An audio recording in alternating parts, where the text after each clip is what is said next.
Assalamualaikum warahmatullahi wabarakatuh. Sahabat muslim yang dirahmati Allah subhanahu wa ta'ala, pasca mengerjakan sholat, terkadang kita tak meluangkan waktu untuk sekedar diam sesaat untuk berdoa atau berzikir kepada Allah subhanahu wa ta'ala.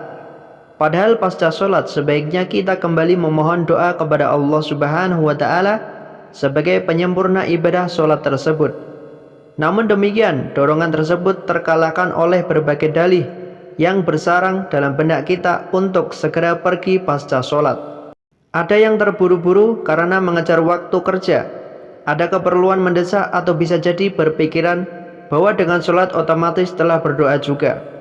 Dalam Al-Quran dikatakan, jangan terburu-buru untuk beraktivitas lain sebelum menyempurnakan satu amalan pasca sholat. Dan amalan tersebut begitu dahsyat dalam pandangan Allah subhanahu wa ta'ala. Amalan tersebut disebut zikir.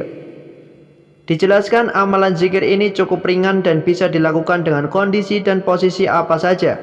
Bisa berdiri, bisa dengan duduk, atau bisa dilakukan dalam kondisi tidur atau berbaring sekalipun.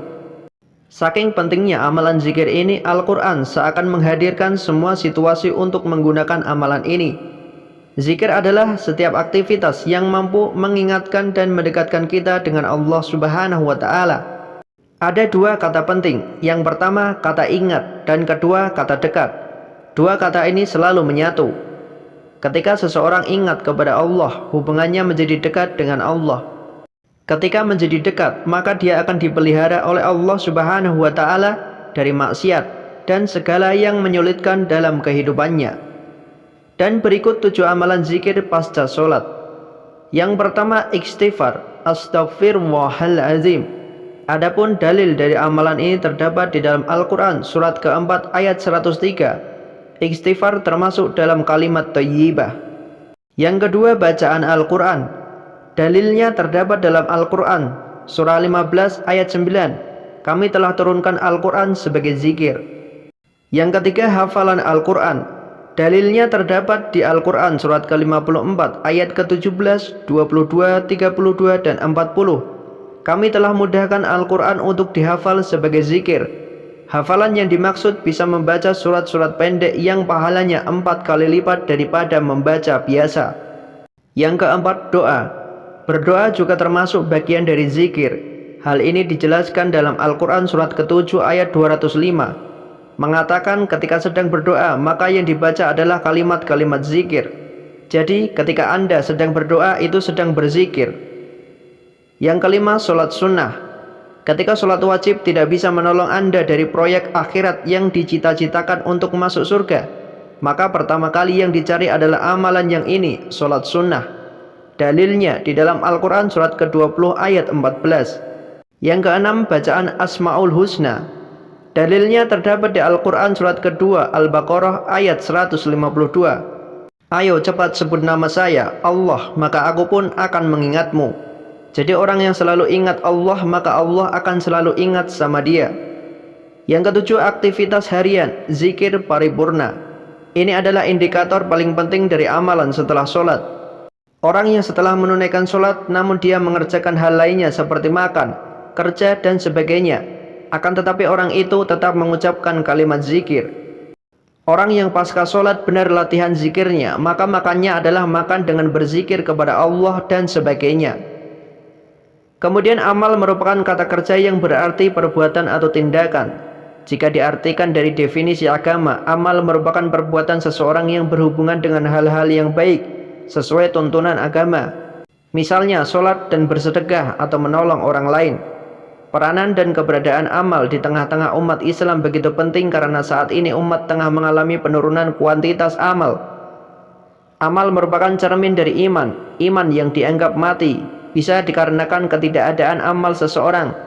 Korelasi antara iman dan amal sedemikian dengan karena dua kata ini selalu disebut secara beriringan di dalam Al-Quran. Seperti barang siapa beriman dan beramal soleh, atau kecuali orang-orang yang beriman dan beramal soleh. Banyak beramal lebih disukai Allah daripada hanya berdiam diri saja. Dengan beramal akan mampu merubah keadaan menuju ke arah lebih baik. Manusia yang senang beramal merupakan generasi yang diidam-idamkan. Allah Subhanahu wa Ta'ala menciptakan manusia untuk beramal. Bahkan Allah Subhanahu wa Ta'ala juga menguji amal seseorang untuk melihat sejauh mana tingkat ihsan dalam beramal, karena setiap amal ada perhitungan dan ganjarannya. Amal merupakan bukti rasa syukur. Tingkatan rasa syukur bisa diukur dan ditentukan oleh amal yang dilakukan. Contoh dalam konteks di kehidupan sehari-hari, bukti bersyukur adalah senantiasa dapat memotivasi diri untuk berperan dan memberi kontribusi aktif dalam rangka kemajuan umat di masa yang akan datang. Bagi orang yang beramal pada tingkatan tertentu, mereka berharap bahwa amal yang dilakukan bisa mengantarkannya meraih kehidupan yang lebih baik dan berkualitas dalam bentuk perlindungan dan kemudahan hidup dari Allah Subhanahu wa Ta'ala, serta bisa mendapatkan taufik untuk merasakan manisnya taat beribadah kepada Allah Subhanahu wa Ta'ala, sebagaimana firman-Nya, barang siapa yang mengerjakan amal soleh, baik laki-laki maupun perempuan dalam keadaan beriman, maka sesungguhnya kami akan memberikan kepadanya kehidupan yang baik dan akan kami beri balasan kepada mereka dengan pahala yang lebih baik dari apa yang telah mereka kerjakan.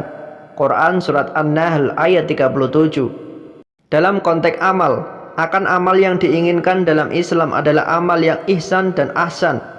Ihsan artinya mampu melakukan amal di atas yang biasa dilakukan oleh umat Islam pada umumnya. Contohnya, ketika umumnya umat Islam bersedekah sekali sehari, ia mampu bersedekah setiap hari. Sedangkan yang dimaksud ahsan adalah amal-amal yang memenuhi kriteria, yaitu tempat dan tidak bertentangan dengan syariah, serta ikhlas dalam melakukannya. Setiap mukmin dapat memaksimalkan amal-amal mereka apapun kondisinya dan sesuai kemampuannya. Misalnya, jika seseorang tidak mampu melakukan amal dengan perbuatannya, maka ia bisa melakukan dengan harta yang dimilikinya, yaitu melalui sedekah. Dengan amal sedekah saja dapat memiliki dampak yang luar biasa dan dapat merubah kondisi kehidupan atau ekonomi penerima manfaat. Oleh karena itu, jangan enggan untuk beramal, karena Allah Subhanahu wa Ta'ala menyukai amal yang dilakukan meskipun sedikit namun tidak putus melakukannya. Kemudian 3 jenis amalan dalam Islam. Amal soleh mencakup semua perbuatan yang berakibat pada manfaat. Amal merupakan perwujudan dari sesuatu yang menjadi harapan jiwa. Bentuknya bisa berbagai rupa, baik berupa ucapan, perbuatan maupun getaran hati. Nilai suatu amal berdasarkan pada niat si pelaku. Sebab demikianlah Allah Subhanahu wa Ta'ala menilainya, yakni amal dari niat seorang hamba. Ada 3 jenis amal, yaitu amal jariyah, amal ibadah, dan amal soleh. Amal jariyah berarti perbuatan yang berkelanjutan. Nama lainnya adalah wakaf. Kata itu berasal dari wakafa, yang berarti menghentikan, mengekang, atau menahan.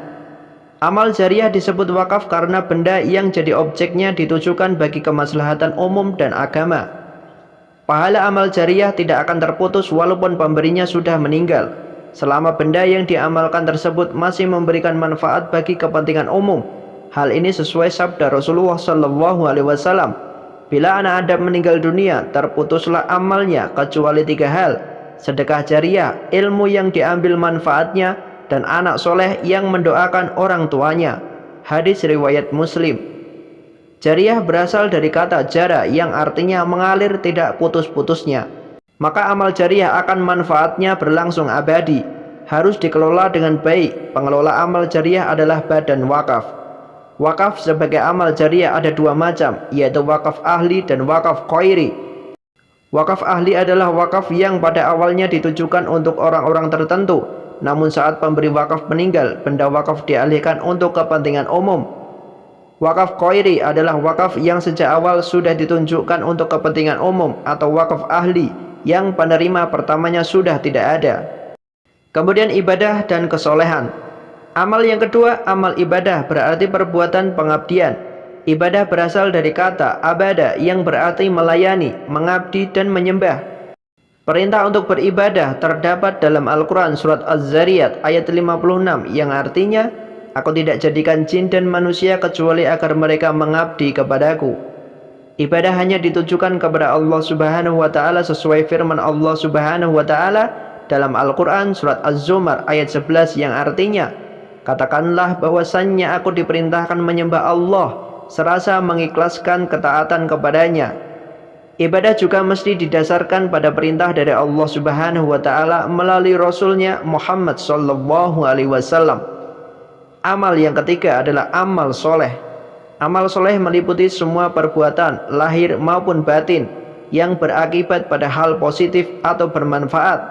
Amal soleh bisa mencakup pengertian amal jariah dan amal ibadah. Amal bisa diterima dan bisa pula tidak diterima oleh Allah Subhanahu wa taala.